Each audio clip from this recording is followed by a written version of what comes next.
is one of the first places where this is going to happen because it's so related to people's economic life and it's so well polished, and it actually is riding on the coattails of the whole tokenization boom that has gotten a lot of value into the crypto format that DeFi is able to control, right? So what's amazing to me is that in the first half of this, not in the first half, in the first quarter of this year, the blockchain industry has arrived at $2 trillion in total value, right? The coin market cap kind of total value locked in the crypto format. I think that's amazing. I think in total over time it's going to be much higher. But I think what that speaks to is the amount of value that can be controlled by DeFi, right? Because the first step for DeFi is that the value that it controls needs to be in this tokenized blockchain native format. I think that $2 trillion total value locked in crypto assets is really a precursor and an initial sign of just how much value it's possible to put into these systems.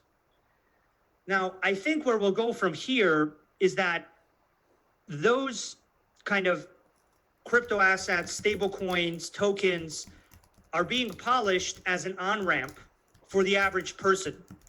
And the average person through PayPal, through any number of other services, is now gaining access to these kind of value holding containers in the form of these tokens, right? In the form of stable coins or whatever token they want to get, Bitcoin or Ether or whatever. And I think what'll happen is that these kind of rails, these onboarding rails to acquire these tokens will continue to be polished by more and more big companies actually that have huge user bases, like Robinhood, like PayPal, like banks, like whoever. And those set of rails will enable people to participate in DeFi. And then eventually, what I really do think will happen is that the DeFi protocols being built today will be built so well, and they will be looked over by so many people in this open source kind of ethos and dynamic, and they will be so well verified that they will become the lending protocols, the derivatives protocols, the various protocols that existing web interfaces use, right? So existing banks with existing user bases, existing investment advisors, existing institutional asset managers, existing applications on your iPhone to hold value for you. And I think what's going to happen next is that you're going to see people getting into the crypto format in order to utilize DeFi. Right now, people get into the crypto format, they get into the tokenized my assets and put them in a Bitcoin or put them in a stable coin world because they see some kind of value in doing that. There's some kind of inherent value in just holding a Bitcoin or holding some kind of token. But I think what it's going to come down to is that the value of DeFi will be such an attractive force that people will be using the token dynamic and the crypto format dynamic as a way to basically use DeFi. And I think that that's going to be driven by two forces. The first force, which more and more people seem to be talking about now, is inflation. And unfortunately, that's a force that is continuing to be accelerated by global governments, central banks, Federal Reserve systems, and so on. And that's a force that's really not going anywhere. And then the second, and so people will seek yield. And if you look right now on Aave and other lending protocols, you'll see yield for stablecoins to the tune of 8%. Whereas if you look at bank accounts, you'll see below 1%. And that's just something that people haven't realized, and they don't have enough pressure on them from inflation to really care about.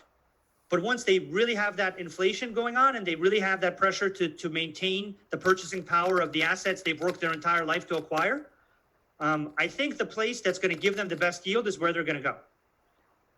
And that is, I think, going to be a large driving factor. The second large driving factor is going to be a number of failures in the global financial system and the assumptions that it makes about underlying value and that it makes about solvency and transparency of how a system works or how a system defines whether something is solvent. And this is something that I think is going to happen probably rapidly. I don't know if it'll happen gradually, might happen gradually. I'm not an expert in that, but I think it'll be really a matter of people learning week after week that their relationship with their assets, or their relationship with an insurance provider, or their relationship with a bank, or their relationship with some kind of logo or brand is built on quicksand. And after a few of those brands, don't deliver on their promises, or aren't as solvent as people think, or aren't as reliable as they've been led to believe, there will be a massive question of what is reliable.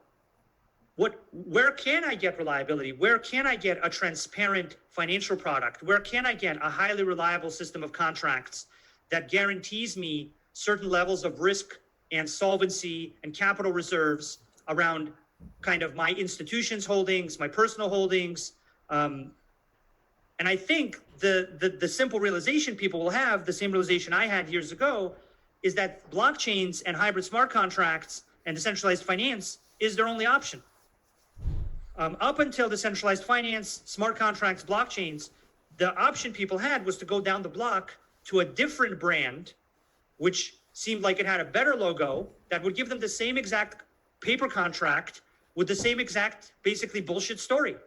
And people had no choice. They would just be like, oh, your building looks really nice. You have wonderful pillars, right? This is why the banks in a lot of these mining towns and a lot of these places, they were the biggest, nicest looking building, right? They were better than the church, these banks. They had pillars. They were made of stone. They were amazing because they proved to people that, you're reliable. Here's my beautiful facade. I have enough money for marble. I have enough money for stone.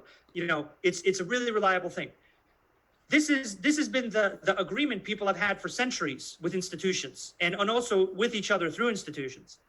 And I think that there is every once in a while a reckoning about this. There's every once in a while a set of events that put that relationship into question. And so far, up until now, throughout history, there has been no alternative other than going down the street to the nicer bank with the bigger pillars and more stone and bigger bars on the windows and a nicer logo. But now you have an alternative. And I think that's the thing that is kind of amazing to me, because I don't understand why boom and bust cycles won't continue. By all accounts, every well-informed person in the financial world says boom and bust cycles will definitely continue. The boom and bust cycle is at an all-time high here, so the boom is really big. There's going to be some kind of bust. There's going to be some kind of return to reality. And invariably, when there is that return to reality, people always look for a better reality, right? They realize reality is really harsh. We all just took a 30% haircut. Some people got completely wiped out, and it's because we didn't know what was going on. It's because we couldn't manage risk. It's because they knew, but we didn't know. And amazingly enough, for the first time in history, there's going to be an alternative. And I personally think that when this boom and bust cycle happens, the alternative is going to be so attractive and so well made and so polished by that point that everyone is going to say, well, obviously, I want a cryptographic guarantee that you're solvent. And obviously, I want to know the exact mathematical conditions under which my assets will be, held in this state or that state, and under what conditions I can retrieve them, and that I control that. It's just a matter of people realizing that they need that from a bust cycle, creating that urgency and need.